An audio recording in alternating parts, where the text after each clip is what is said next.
Hello,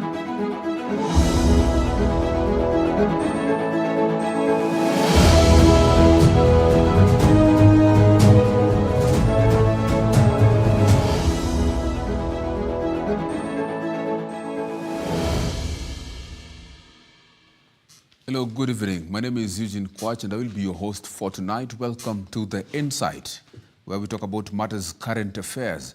Tonight's show is a thought-provoking show where we delve into Kenya's diplomatic realm and reverberations of outspoken voices. Join us as we explore the impact of unapologetic behavior on the global stage, the mechanisms of accountability, and the powerful symphony of political protest. We unravel the tapestry of Kenya's diplomatic relations and seek answers to the harmonies that shape our nation's destiny. You get ready for an insightful journey filled with sweet melodies of inquiry and truth, all to find way out of this menace we are in as a country, in saving this country. And of course, we begin this discussion tonight, as we always do it. We bring with us different stakeholders. And tonight we have Kevin Olianga, who is Secretary General for Conservative Roundtable Association. Thank you so much, Mr. Kevin Olianga, for joining us for this conversation. Later on, much later, we may have other guests. But we are talking about saving the nation. And you can also join us in this conversation at GBS TV Kenya at UG Luchieng. At 2144 is our SMS line. You get to discuss with us and converse with us. We get to hear your views on the issues we're talking about. And I'll start with, of course, you, Mr. Olianga. I want to start this discussion with a diplomatic strain, an issue that is happening actually in our country, within our country. And this is the issue of US official Catherine Tai, and they actually refused to meet Moses Kuria, who is the Trade Cabinet Secretary. Refused to meet him because of his outspoken and unapologetic behavior. By this, what does this portend, and where does this put Kenya in the global diplomatic relations? If you can start with that. First, thank you for having me. Let me start by saying that first, I'm happy that Moses Kuria is a CS for trade and not for foreign affairs. That could have been worse if it was in foreign affairs. But just to come to the point of his behavior and utterances, some that are very dangerous to the country. If you find a cabinet secretary who goes into his official Twitter handle and put a message in his mother tongue, then you know where we are heading as a country. I think it's not a question of his utterance, it's a question of character. Okay. And I think mine will be the first is to urge the UD administration to put their house in order, because we seem to be in a mess when we are having people like, I'll not call him honorable because he's not, people like Moses Kuria, with behavior that shows clearly that he's either an alcoholic or is not sober in how he's addressing the issues to do with the trade, issues to do with his docket as a cabinet secretary for trade, or issues to do with Kenya development. Apart from the character, do you think that these utterances that he has actually been making, maybe that have been seen as an attack against maybe certain people or a certain group, maybe the media, do you think it has affected or will be affecting the relation of Kenya diplomatically, the diplomatic relations? Eugene, let me tell you, the docket of a cabinet secretary for trade is a very critical docket in country diplomatic relation with other countries. Okay. Because a cabinet secretary for trade is somebody that has to be sober, has to be focused, somebody that need to be able to be at par with the issues, global issues and the issues that affect the country. We should be seeing the cabinet secretary going around the way his counterpart in the foreign affairs docket has been trying to have some agreement being signed between Kenya and other parts of the world. But now, here we are seeing a man who is either not sure of what he's supposed to do as a cabinet secretary, leave alone the fact that he's not sober, and leave alone the fact that he cannot be keen on issues that affect Kenya. Because when you lower yourself to handling the issues of tribe, the issues of malignment, the issues of attacking individuals, and the issues of talking your mother tongue in a Twitter, then it means you've lost control of what you're supposed to do as a cabinet secretary for trade. And I think, I don't think the president need to take long to realize that he's losing traction in terms of attracting investment and attracting foreign investors in the country, and of course having a sober discussion with other countries in terms of global trade. And even as we speak, we're having a dangerous spat. It's just that it has not come to light. Okay. In our relation between our East Africa community partners. Okay, but I think this is not the first diplomatic strain we are facing as a country. Yes. Last week, just the other week, the president, now our president himself, was actually appointed to represent that IGAD in a peaceful talk in Sudan, to see a peaceful talk in Sudan. But he was actually refused. Those from Sudan actually denied or do not want our president. Do you think that maybe there is something that has actually affected, is this something that actually affects us, or maybe it's affecting Kenya's role and influence in the global diplomatic landscape, or even in the region? Yes, just to respond to that, I think the president rejection to be the chair or to lead the peace delegation of Sudan under the IGAD umbrella was not based on probably our internal politics or character per se, but was as a result of a policy direction that he has changed. You know, since independence, since 1965, Kenya has been pushing the policy of non-alignment. Non-alignment just basically mean that we've been doing our business quietly. The president, when he was campaigning then as a candidate, was categorical that we've been looking towards East for a very long time, and probably it's high time we look into the West and see if we can grow our economy in a better way. So to him, he thought that going to the West will be a better direction for his administration and for the government. But now it seems that he has made a U-turn. Now he's focusing more to the east. You can see his alteration against the what we call de-dollarization, the issue of mobilization in Africa, or mobilizing African leaders basically to look into the alternative to US dollar. I'm not saying such policy are bad, but basically I'm saying that the president should, and the foreign affairs docket, should not put Kenya into a situation where we are like kind of having a direction, or we are seen to be oriented to the east or to the west. I think our non-alignment policy, which started in 1965, has worked well, and that's why we were able to engage in a lot of diplomatic engagement and peace resolution. I can give you an example of Somali, when Kibaki in the forefront was able to create a stable government for the first time, the Islamic moderate courts in Somali, which later was affected by Ethiopian interference and of course invasion. Later on, before that, we were able to engage more in South Sudan. If CP agreement was signed here in Naivasha in Kenya, we even led South Sudan into a peaceful, what we call independence. You get in 2011. So these are the issues that we've been engaging in. The question is, how can we do our business quietly without attracting unnecessary attention into whether we are in the west or east? To me, the president has been shouting too much. The foreign affairs docket has been shouting too much about things we do.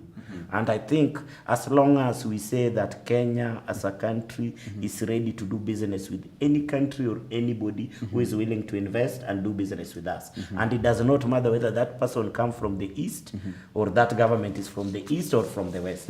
So to me, that is the most important thing. Now, back to your point. The rejection was seen, our president was seen to be leaning to the east and probably to the relation with China and Russia. To be honest, what we used to call Cold War between US and Russia has become warmer since the creation of BRICS in 2009. The dream of De Silva, the president of Brazil, when he suggested that it's high time the growing economy, or what we call the new powers in world economy, to form themselves and maybe come up with alternative to the Bretton Woods institution, like the IMF, the World Bank. So basically they are trying to have even alternative currency instead of reliance on US dollars, a global reserve. And with such organization currently controlling over 3.1 trillion of US economic output, 24% of world GDP, a population of over 41% of the world, it's a threat to US. Okay. It's a threat to EU.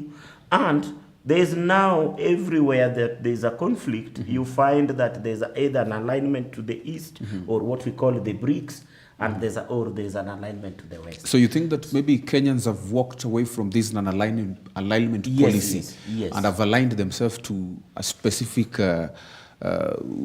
political or maybe political bloc to the west or to the east, which are the... Thank you so much. Actually, Yes. That's Because you're talking about Bretton Woods institutions. Yes. When you talk about Bretton Woods institutions, these are institutions managed by the West. True. We know them. And actually, just the other time when Professor Ndung'u was reading the budget, the Finance Act, he mentioned the Bretton Woods institution, that is the IMF. He actually acknowledged what they have done in Kenyan's economy. But when you talk about now Kenyans are west aligning themselves to the East... and to be categorical and to tell you in black and white, the first thing that Dr. William Ruto, after winning the presidency, did was to go to UNGA, that is United Nations General Assembly. After the speech, the first people he met was IMF, and basically was to secure loan. He had a feeling that the government was struggling, and there was a lot that we could not do without getting a loan or something. I think he got disappointed. The IMF, just like usual, like what they did with Moi in early 80s, they advised the president to implement what you call structural adjustment program, where you have to reduce the size of government, probably have to give people golden handshake, maybe fire some people from the government. And such policy were not welcomed by the new administration, because it meant that they were going to have chaos in their hand. And with the delay of IMF loan, and of course with the pressure from Chinese, because 70% of now African debts, including Kenya, belong to China, there was that issue of we also need to make amend with the China. And of course, when you're making amend with China, we are talking about East, and we are talking about BRICS. And in this direction, as we speak, you can clearly see that our president has drifted like 360 degrees from what he had as plan of aligning himself with the West to automatically to the East within an year. And to the world, it's now clear that is is in bed with the East, is in bed with BRICS. And that's why when you're talking about Sudan issue, Sudan issue is a conflict that has been manufactured by the West. I'll tell you clearly. Yes. We'll come back to that. Maybe we take a very quick short break, but we'll come back to talk about these diplomatic strains that are facing the country. And then we also will look at other political issues that are facing the country. Well, stay with us as we take this very quick short break.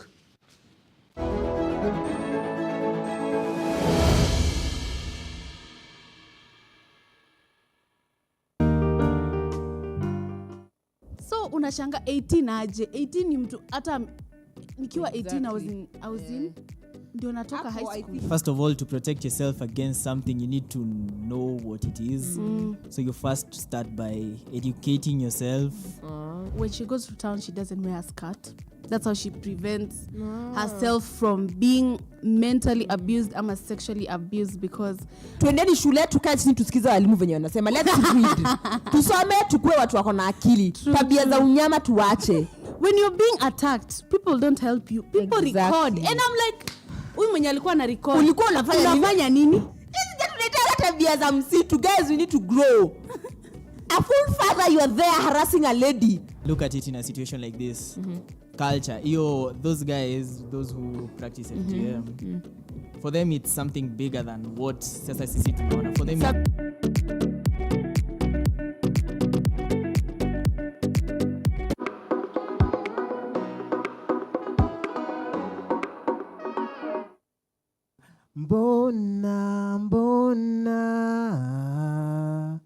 Mbona unafanya hivi?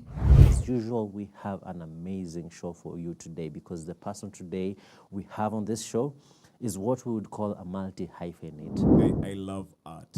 So naturally, I have a very free spirit when it comes to artistic disciplines. What don't you do?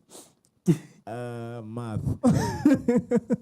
You and I both. If I go way back, I guess I always wanted to be on stage, yeah? So Nyinyi ndo mlikuwa founders wa Sip and Paint, mkikunywa juice box ya Raibina, mkichora na vidole. So you remember this era where guys had names on Facebook, yeah? Yeah. You'd go and make like Ninja somebody Cabral. yeah, Swagalicious, sijui who. Prince.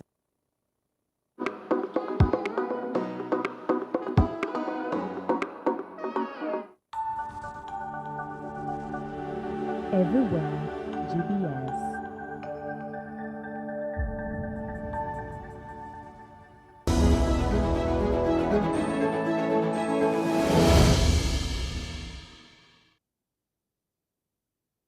And we are here with another guest, of course, lawyer Wakili Wesley Kuria, joining us on the Insight tonight.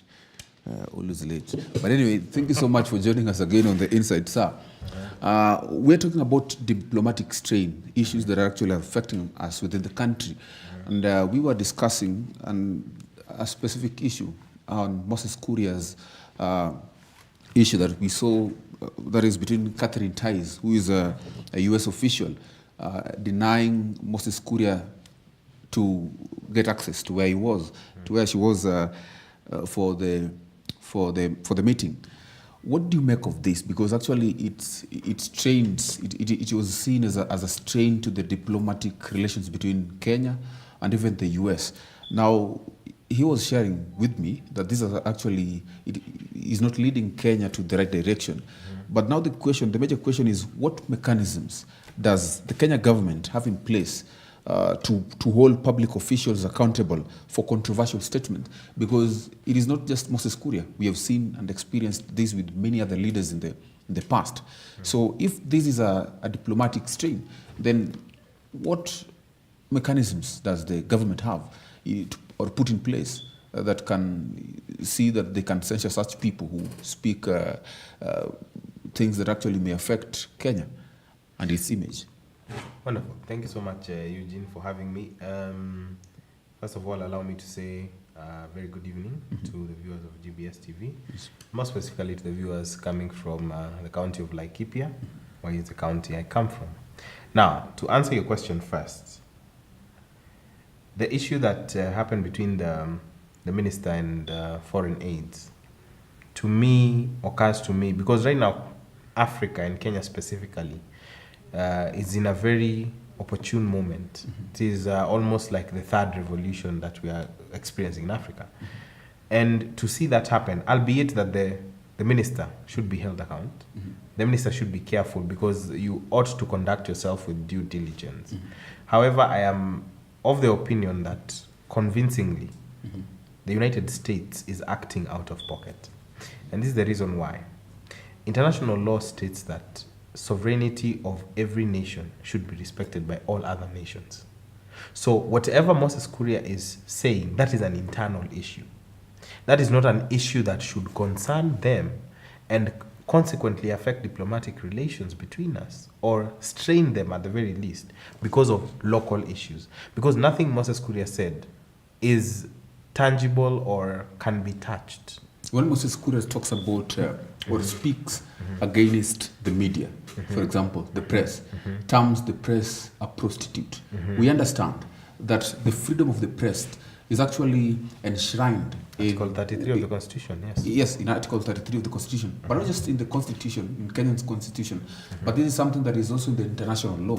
The media, the press, has got its own obligations to ensure a smooth democracy for a country. So, by Moses Kuria's remarks, and I do agree. I'm not disputing that his remarks were careless, especially with the media, and that one cannot go unexcused. But some of these comments, you need to separate where his duties enter and where his person enters, because this is not Moses Kuria that you have not known. This is Moses Kuria who has been there. This is the same man who was a governor candidate in the previous year. You do not change your skin in 1 year. Okay. In fact, lions don't change. Okay. The leopards don't change their stripes. They only get bigger. Let us talk about now the issues that, for example, you have just said that his remarks against the media is one that is abhorred, right? So, what has the government done, or what are there? Maybe what has the government done, or what is there to show that maybe the government put such people accountable for their actions or the remarks they make that may change the image of the country, the nation? You see, ministers and basically public officials are held to account by their very job description that they enter into while serving Kenyans. You ought to conduct yourself with utmost character. You ought to have good, high discipline. Those are things that encounter them within their JDs. So this is not something strange. But now it comes to question here: how do you measure to what extent is good character? Because good character is different from person to person. And in the very issue of the media, I want you to remember the question that has been asked, because we cannot also act like we do not live in this country. It has been a consistent theme by some media houses, not all, some, to carry certain narratives against certain people. So now when the question was put to the president, you remember what he said? What proof do you have? Of course, it's because, like, for example, last year leading up to the election, you saw the amount of media coverage that the deputy president then, who is now the president, got in comparison to the opposing candidate. That one, you do not need rocket science to join the dots. And just to touch on a point I did not finish on. Okay. In fact, right now in the international politics, that's why I said these are local issues.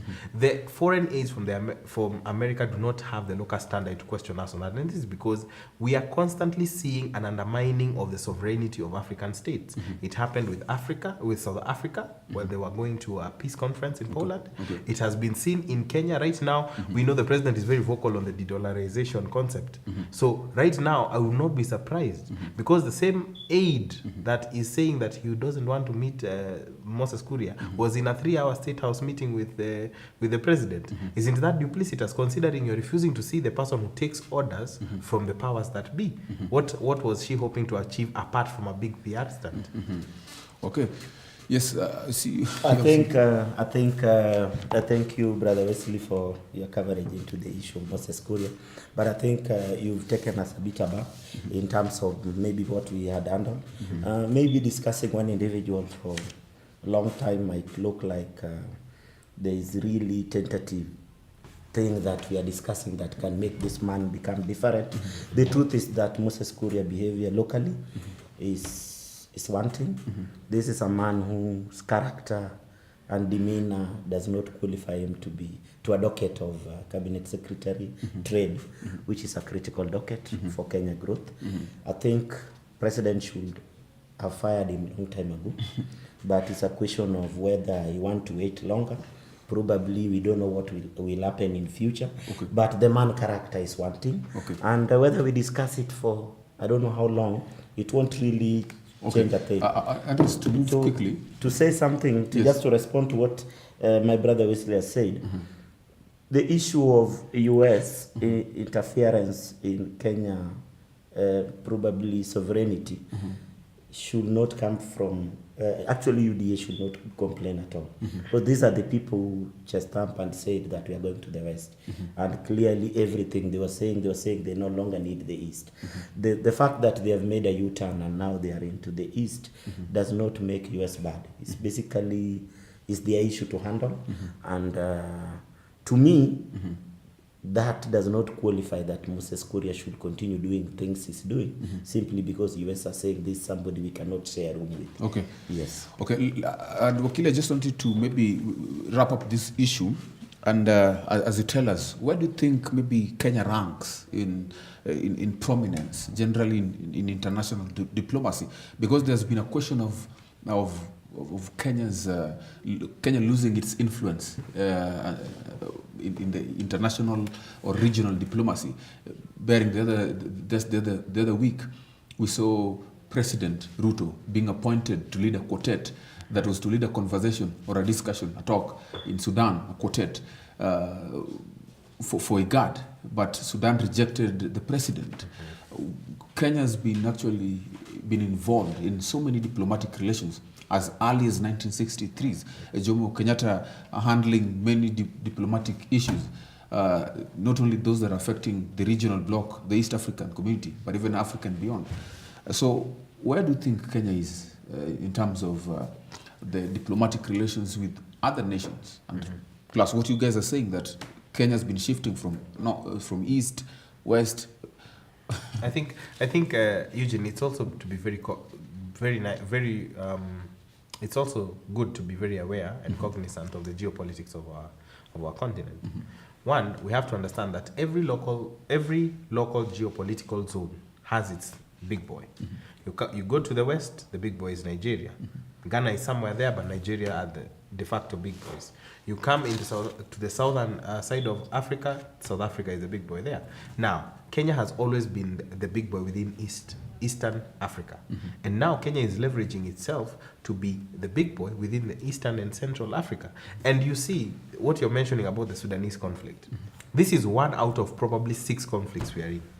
You should also be aware that Kenya is in Somalia currently, which is, right now, Somalia has a functioning government. It might not be completely on its feet, but it is certainly, there is a government that can be recognized. You go to the Tigrayan region and the Ethiopian conflict, Kenya is also there. You go into the Sudanese conflict, Kenya is also there. We talk about recently. Yes, even now. Okay. The Tigrayan conflict is still ongoing. You go to Uganda and the issue of M23 between Uganda and Congo and Rwanda, Kenya is still there. And the reason why I'm telling you I don't think we've lost mileage is because these are 2 generals who are fighting each other. Both who are leaders of military contingents. Of course, when one feels aggrieved, they are going to blame the party that is coming to mediate. This is a conflict 101. Okay. If you cannot agree with your enemy, you blame the referee. That is how it is. Okay. And just to now talk about something different that is actually facing our country as we speak, and that is the resurgence of protest that actually has become a prominent political tool in Kenya. Just on point, considering the fact that in 2018, or even before that, we have experienced handshakes, but after a passionate political protests against the powers that become. What do you think, now that we have a president, a government that is sitting, but they say, no, we are not going to have a handshake.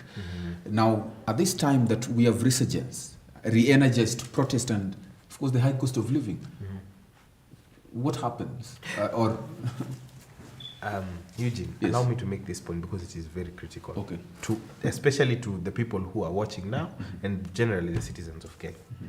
First of all, when you look at protests, legally protests are allowed in the Constitution. That is Article 37 of the Constitution, which allows you to peaceably demonstrate. But there are quotas for that demonstration. It has to be unarmed and it has to be peaceable. That is the one thing that the protests lack. Okay. Allow me to make this point. Because this is a script that has been perfected by the opposition leader, Raila Odinga. He has perfected it. I call it the 5-time perfected game that Raila plays. Because he knows that he has perfected a way of getting into governmental conversation from the back door. And I can tell you for sure, when people start talking about the issue of protests and picketing, they bring quickly, very fast, the issue of human rights, which is not in any dispute. Protests ought to be conducted the correct way, and also authorities need to conduct themselves in the correct way in order to handle the protesters. But you can see the protesters even now, as we are doing stories, seeing how police are brutal in 1, 2, 3, 4, 5 cases. We are seeing as well protesters entering the fray with stones, with they're armed with certain crude weapons, and they are going to attack those police. Who considers the human rights of the police force? Okay, Mr. Olianga. Yes. It's Wakil is saying that it's when we have protests, there is always a conversation of human rights, as if like there's someone whose human rights more human than the other. Yeah, who is more human than the other. What do you think about this situation? And actually, there was also a conversation that people should be taking political responsibility of when they call for demonstrations. Absolutely. What do you think about this issue of political demonstrations? And maybe Wakili will tell us whether it is enshrined in the Constitution. But generally, Olianga, what do you think about the demonstrations as they continue to research? Eugene, very fast, before I answer your question of demonstration, I want to take less than a minute to finish a topic that we are discussing. Number one, we've been engaged in a lot of diplomatic relations. Kenyans are not benefiting from it. I'll give an example of South Sudan, where Ugandans are doing business peacefully than compared to Kenya. Probably it's high time we create an independent foreign intelligence that can safeguard our interests of our people and interests of our business in countries that we are trying to do diplomatic peaceful resolution. Because this is what we call outdoor policy. Let's create an opportunity for Kenya to do business. There's no need of creating peace somewhere, then your country does not benefit. Okay. Very fast again in that angle, let's not put ourselves in a prolonged war in Somalia, war that has no benefit. It's high time we create an exit strategy, have a functioning government, rather than fall into a trap of what US faced in Afghanistan, so that we can start doing business with Somalia. Back to your issue of protest. I think my brother is missing the point, and I think even the president has missed the point. We are mixing issues here. Number one, people are protesting against high cost of living, and I think we are mixing it with politics, and it's intentional. The administration, the UD administration, want to avoid the issue of addressing the issue of addressing the Kenyans concerned in terms of the welfare, the economic feelings, or what we call the economic development of the nation, the issue of taxes, and the cost of living. They want to avoid tackling that. So they want to tackle the issue called Raila and the issue of handshake, which is not there. Back to what you asked, what is a demonstration? Demonstration is a peaceful procession from one point to the next. I think one thing that has been clear, and something that has been clearly mentioned even in the media, is that Raila Odinga, who is the leader of opposition, has been demarcating where protesters need to start and even where they need to meet. We have a culture in Kenya where police block protesters' way. That if their target is to process from maybe Kariobangi to Kamkunji, then let's stop them from entering Kamkunji. Let's stop them from getting out of Kariobangi. That's where the mayhem starts. Okay. So worldwide and internationally, and even locally, even within our constitution, the work of police is to protect the protestant, is to give them the way, is to probably walk along them, and to make sure that they are not armed, they are not fighting with anybody, or anybody is interfering with their goal, which is to peacefully protest from Kariobangi up to Kamkunji. What have you seen in the TV, my brother? Is police being deployed in every estate in Nairobi, every estate in Kisumu, every estate in Mombasa? As we speak, police are beating people even in their houses in Kisumu. People who are busy cooking githeri or something else. So these are unwanted behavior. And as long as we respect the constitution and Kenyan people, we must allow people to air their view. And when we decide to interfere, we decide to cause mayhem, then the protests become dangerous. Okay. And that's where the looting begins, because the criminal element, of course, always among the protesters. And that is normal. Okay. Yes. Wakili, you've heard what Olianga is saying, that there's a conversational fallacy. What the president is addressing is not actually the elephant in the room. The politicians have politicized what is happening. it is an issue that affects Kenyans, the high cost of living. Yet they are now talking about what you're talking about, how human rights and the police and those are the issues. But the issue is that there is an altercation between these two political wings. Even as this is happening, the protest is happening. We have the Azimio wing and now the Kenya Kwanza, which is in power. But again, the question is, what impact will this prolonged confrontation have on Kenya's diplomacy, diplomatic relations, and nation stability? Because it was just the other day, if you're keen, you listened to Samia Suluhu Hassan, who is the president of Tanzania, saying that they have faced an influx of investors in their country between June and now, just because there is what we're experiencing, demonstration in the country. What do you think? First of all, to address something that my brother said here, the first thing that you need to realize is that we live in a highly political country.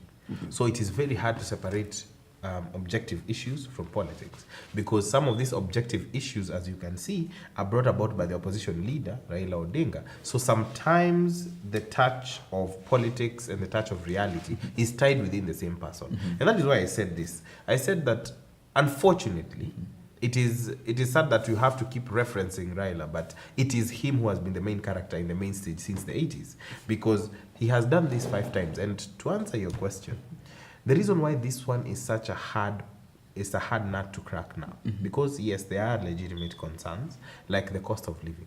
I asked one very simple question, and then I conclude. What is the end goal of these demonstrations? In every struggle, there has always been an end goal in sight. When we were looking for freedom against the colonialists, we were looking to become self-liberated. When we were looking to end one-party dictatorship, we were looking to have multi-party democracy. When civil servants go to the street to protest against the government because of insufficient wages, what is the end goal? The end goal is that their wages will be added. So what is the end goal of this protest? And you need to ask yourself that question as a Kenyan so that you can see what is the problem. Because the one thing that makes Kenyans mistrust the opposition is that even within this context, the other day Senator Wambua was on TV saying that they are a government in waiting as opposition. They have not given any concrete alternative to the position that Kenya Kwanza has taken. And that is why most Kenyans are feeling mistrust. You have seen Nation Media Group the other day. They made a jab at Azimio because of the same thing. You ask yourself, okay, where are we going with this? You're protesting every day, Monday through Friday. KEMSA has stated that we are losing 3 billion every day, as we will proceed and you will see. We ask you, what is the end goal? Because even if today they successfully said what they have been preaching, they bait people by saying, twendeni tukashikishe bei ya unga. After 3 days, the bei ya unga is still the same. What is the end goal at the end? Because now you need to ask yourself, if for some reason, by some way, William Ruto were to vacate presidency, tomorrow Azimio as government would not have a concrete solution for Kenya. Because Kenya Kwanza has taken a very clear positional stance. We're not going to subsidize consumption, we're only going to subsidize, we're only going to increase production. So what is the alternative? But the alternative that Azimio is giving is the reintroduction of subsidies that has gotten us into the very debt crisis that we're trying to evade now. So now you ask yourself, what is the cause of this maandamano? Because we are losing lives, that is the correct situation. And we are setting a very dangerous precedent. Okay. Because, just hold on. Yes. Because Mr. President here will be president for at least 5 years or 10 years. He will leave. Raila Odinga is in the twilight of his career. He will also leave. What happens to the leaders who are going to contest for presidency? Because now we are teaching them that you don't need to compete to become number 1. You only need to compete to become number 2 so that you can bully government or you can cause mayhem, invite impunity, and you can find yourself in government. Okay. Quite interesting. I'm going to give you a chance to reply, but we're taking a very quick short break. Then we'll be right back. And of course, we're also going to tackle an issue about political responsibility that we are supposed to talk about. Who is responsible for this demonstration? Because he said that sometimes the police actually are the people who cause the mayhem. When they fight demonstrators, when they start a fight with the demonstrators. And also the question that Wakili is asking is, what is the end goal for these protests? Is the Azimio or maybe is the opposition really frank? Or is there maybe some other issues that they want addressed, yes, but they're guising themselves as the cost of living being the issue. Well, we're taking a very quick short break. 2144 is our SMS line. This is The Insight.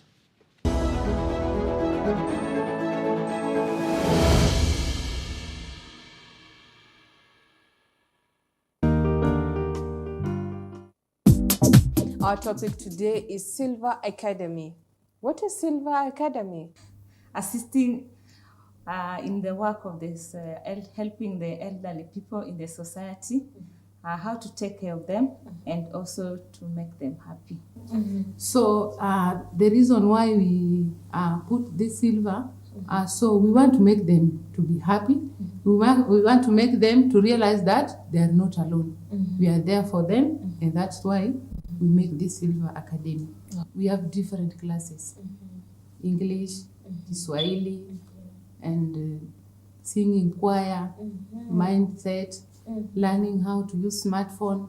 So if at all I'd call a senior citizen, tell him or her, come dance with me, come sing with me, and they say it's for the young ones. Is it because that we have already shown it to them? So these people are going to give them mind education. They will talk to them about their mind, how to change their mind, and also to open up to people. Kuna watu ambao wanawajali, hawajaachwa, bado they are still in our society. Yeah. We have guests who are going to help us to understand more about the senior citizen.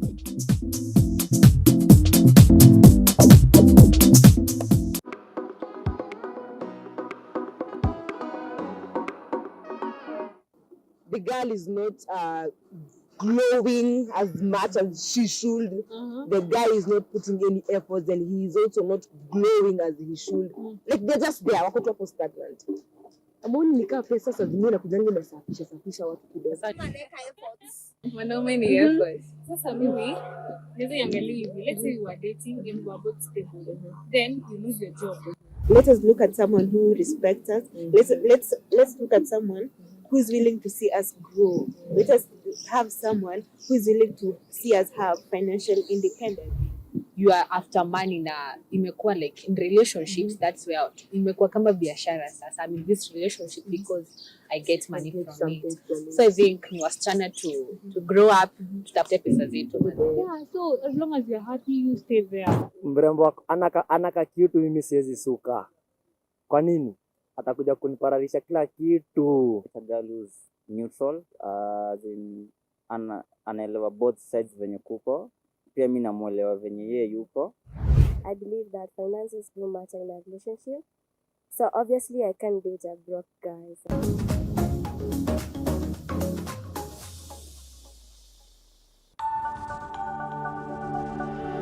Everywhere, GBS.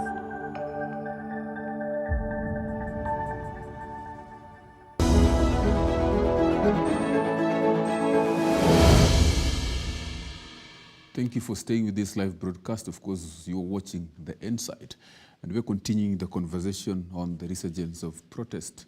And Wakili here was talking and was asking a very critical question, asking Azimio, what is the end goal of this protest? And actually, we have even been seeing the altercations and a lot of things happening between the Azimio, which are leading this protest, and even the government. But again, the question is, maybe if you can just reply what he was talking about, what does Azimio really want from this? Do they really just want the cost of living to come down? Or what exactly do they want? Is there some hidden agenda from calling these demonstrations? Because there's also been conversations that Azimio only wants, there is a hidden agenda, something that they want, but they are guising themselves because of the high cost of living, which they know that, and they've mentioned before, is not just because of internal issues alone, but is also affected by global, has got also effects from the global sphere. What do you think? First, I think my response to Akil is that one, Kenyans are a victim of a dangerous bipolar politics of us versus them. And this thing has made us not to think straight. Okay. to an extent that we've been misusing words like government. You know what? I've said it times and times again, that what Ruto is running is an administration. Government is all of us. Government include even those that did not vote for him. There's a chief, there's a police officer, there's an army officer that never voted for Ruto. But this person belonged to the government. I also belong to the government by paying tax and being a citizen of this country. Now, by making that point straight, what is the issue at hand? The issue at hand is the administration of UDA brought forward a very dangerous tax policy that the opposition and Kenyans at large considered very punitive based on the circumstance currently and the cost of living currently. And this is the issue that has brought all the problem we have. Now, my first question is, how are we addressing it? Before we go even to the opposition endgame, because any opposition anywhere in any part of the world want to form the next government. So the endgame is clear. They want to form the next government. The fastest the Ruto can get away and they become the next administration is by and large welcome by them. So the question of asking what is the end game, I don't think that's a straight answer and it's automatic. But it's about changing the governance so that they the form work of opposition is to govern in the shadow. Do you think that the opposition as me is sabotaging this government? Of course. Sabotage is a dangerous word. Sabotage is a dangerous word. Mine is fact. Raila Odinga is doing a lot towards the stability of this country than the president might not know. What am I saying? People's psychic is simple. When people are boiling up, when people are faced with a very difficult situation, the anger is boiling. If you give them the opportunity to protest, if you give them the opportunity to talk, if you give them the opportunity to air their view, then they cool down. But if you want to silence people, my brother, I know Wakili has studied a bit of psychology. Silencing people does not mean there's peace. In fact, you are boiling what we call a dangerous concoction, or basically you are sitting in a powder keg where you don't know what can happen or who will begin the protest. Thank you so much. If Raila Odinga was to excuse himself from Kenyan politics, then I think Kenya will be in a dangerous ground than we are today, because he gives the opportunity to the citizen to air their view. And I think this is something that should be welcomed positively by the current administration. But they are not doing that. Instead, they are coining it handshake, government through the back door.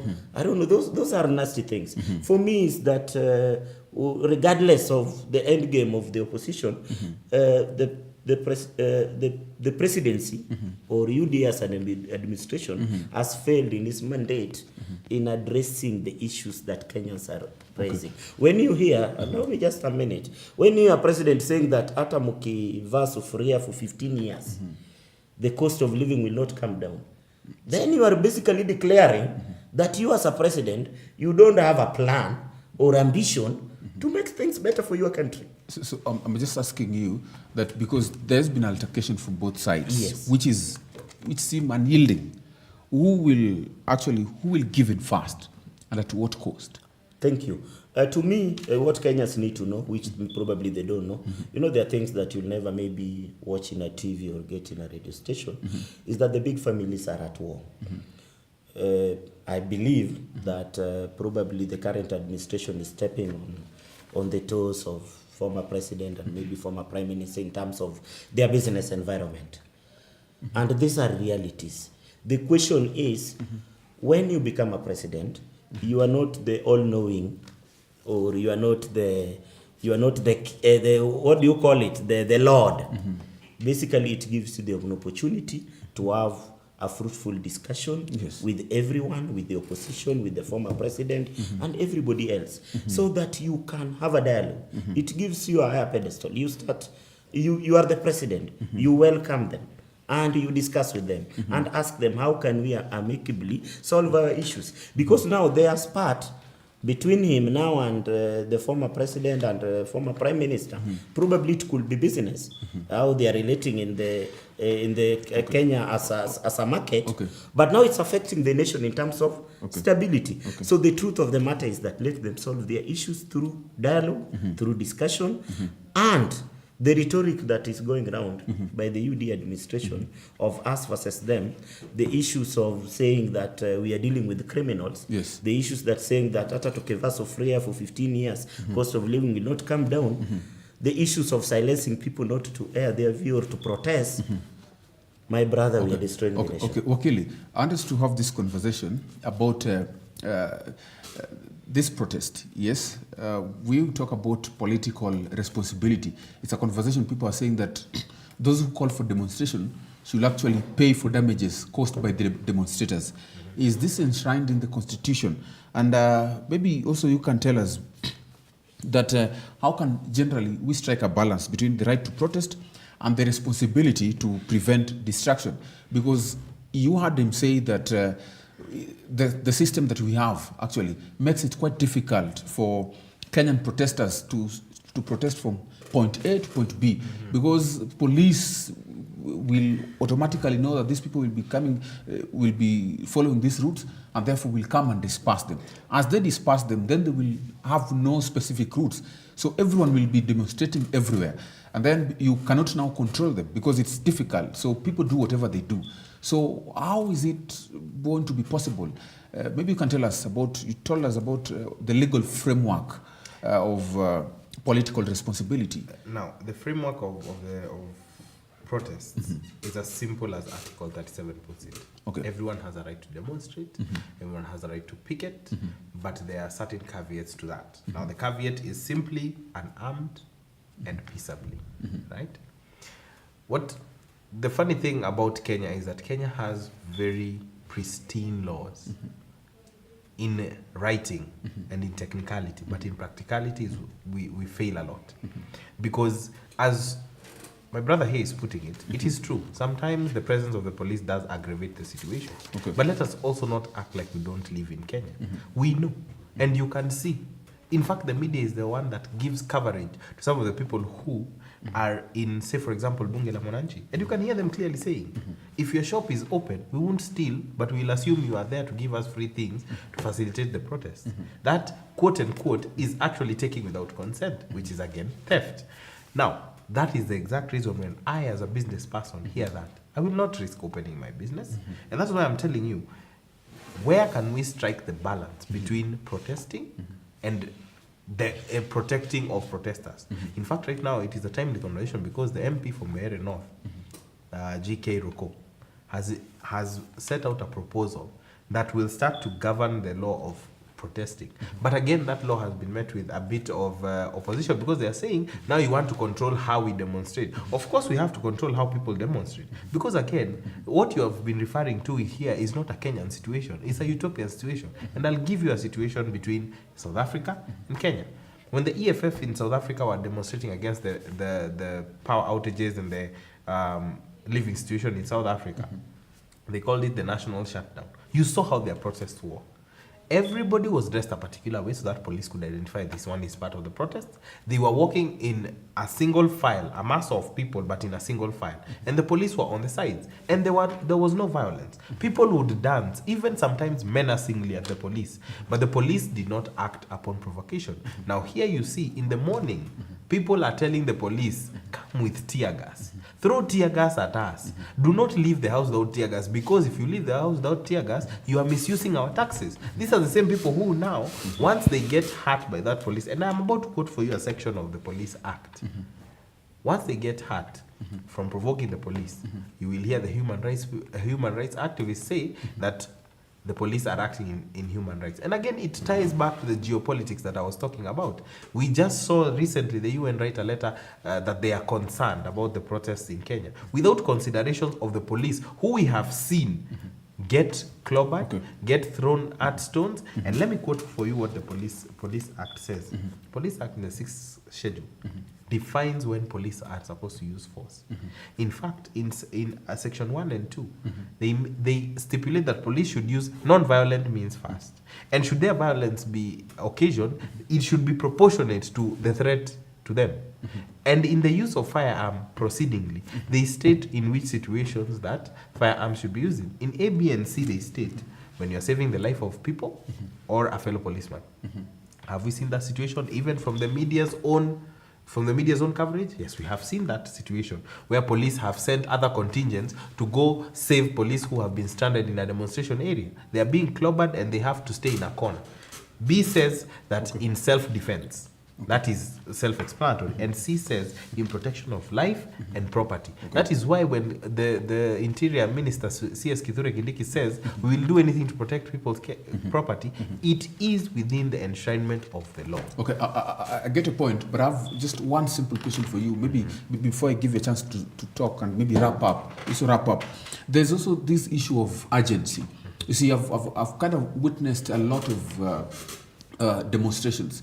And when we have peaceful protests, it kind of creates what we call a campaign. It's like a campaign for that this issue exists, and therefore it's just informing. It's just to inform the people that are in power that there is this issue.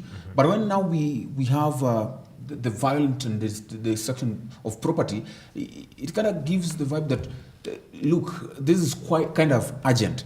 Is that actually what the Kenyan person thinks? But that is living in delusion, because I have asked you a simple question that, again, there is no answer in sight. What is the end goal? Okay. Because the violence that you are saying cannot be justified because there is no end solution in sight.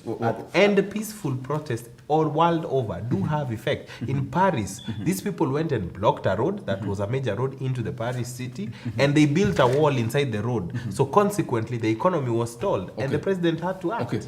Olianga, who is losing? I think we are first, before even I go to who is losing, we are mixing issues here. When EFF called for protest, they were calling for their leadership from the council level up to the national level, and that's why they were branded. Worldwide, people protest. You don't need to dress this in a certain way. Remember, it's Kenyans protesting, not ODM party protesting. So when Wakili is telling us to wear certain clothes, that is unfounded. Situation. That is unfounded. Proper demonstrations. Let me go to my point. Wakili, I think I gave you your time. So I'll tell you for free. For example, for the last 2 months, there have been widespread protests in France. No single person has been shot dead or even shot in the leg. Wakili has mentioned a very good point, which has been misused over time, and it has been made a culture. The issue of police being able to defend themselves does not allow them to shoot people to kill. There are so many ways that police can stop people from attacking them. We have water cannon, which they have very beautiful lorries, which were bought at taxpayers' money. We have, what do you call it, the trigger gun, the one that you can shoot somebody and they just tremble and fall and you don't kill them. They have rubber bullets. Why are people being armed? Why are policemen being armed by love bullet when they're going to control the crowd? Remember, protest is an emotive situation. It will always be violent sometimes, but violence does not mean these people don't carry guns. Yes. So if they were, allow me just seconds, if they were to carry gun, then police will justify the use of their firearm because the protesters are carrying gun. We've not seen a single protester with a gun. The only time when a police can shoot to kill is when they're dealing with a thug who is also armed and is also firing at them. That is not the situation during the protest. So please, let us not kind of allow this culture of shoot to kill in our country to become a culture that we have to support, a culture that we have to welcome. It's a dangerous thing. Let's allow people to have a peaceful procession. Let's allow people to have a peaceful protest. Yes. And to the issue of who wins and who loses, I think the president is losing. Is the sitting president is not busy addressing the issues of cost of living. Is not addressing the issues that Kenyans are talking about, which is punitive tax. Is not addressing anything else. Is busy talking about us wearing sufria for 15 years and the cost of living will not come down. Is talking about handshake. Nobody has mentioned handshake in the protest. Is talking about government from the back door. Basically, is talking as if he's in an opposition. There is a so the president is losing. It's not my closing remarks. If you allow me. Yes. Let me start by saying that as a nation, we should have sober leadership from how we conduct ourselves, and that is to the way Moses Kuria has behaved since the formation of this government. His utterance, his behaviors are not in order, and his status does not allow him to become or to be a successful cabinet secretary for trade. And I think the president should act. Another thing is that diplomatically, we have a policy since independence of non-alignment. I think the Foreign Affairs docket and the UD administration should be a bit silent. We are not saying that you should not align with the East or West, but let us be silent a bit. Let's avoid rhetoric in the international stage so that we can have harmony with our partners, trading partners. Finally, to the economy and to the issue of demonstration, let's have a peaceful dialogue.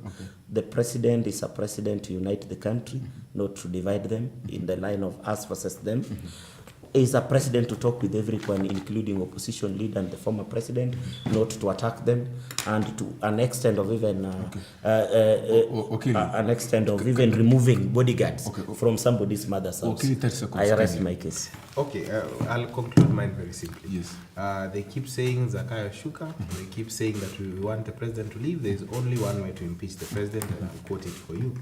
Article 145 states that should a member of parliament raise the motion, he needs support of 1/3 of the House members. So this should explain to Azimio what the process they need to take. This demonstration should be an alternative, but they know the legal way. They should go that route, go and see if they have the numbers. They keep saying they have the numbers, but time and time again they've been proven there is no numbers. And at this point, I personally think that there should not be any room for dialogue outside the Constitution. If there's going to be dialogue, let there be dialogue within the precincts of the Constitution, so that in my village we have a saying that says, when a devil comes to your house, you do not slaughter for it. If you slaughter for it, it only becomes bolder. We have slaughtered for the devil enough times in the years, and now it is time to stop slaughtering for the devil so that we can follow the Constitution and adhere to the rule of law. Okay, thank you so much, Mr. Wakili and Kevin Ulianga. It was indeed a beautiful conversation. And of course, you finish with the devil. I don't know who is the devil. I'll leave that for your viewers to think. But anyway, we have gotten a point, and thank you so much for that beautiful conversation between the two of you, Wakili and Ulianga. Now, at this moment in time, we thank you so much for being with us. Well, of course, we know that 244 is our SMS line at GBS TV. Africa is where you get us. Thank you for being part of this sonorous symposium of political exploration. Until next time, may the melodies of understanding and peace guide our steps on this timeless path of progress. Goodbye, and may harmony be our eternal companion, even during these times of Mandamano. Thank you so much, and my name is Eugene Ochieng Kwach.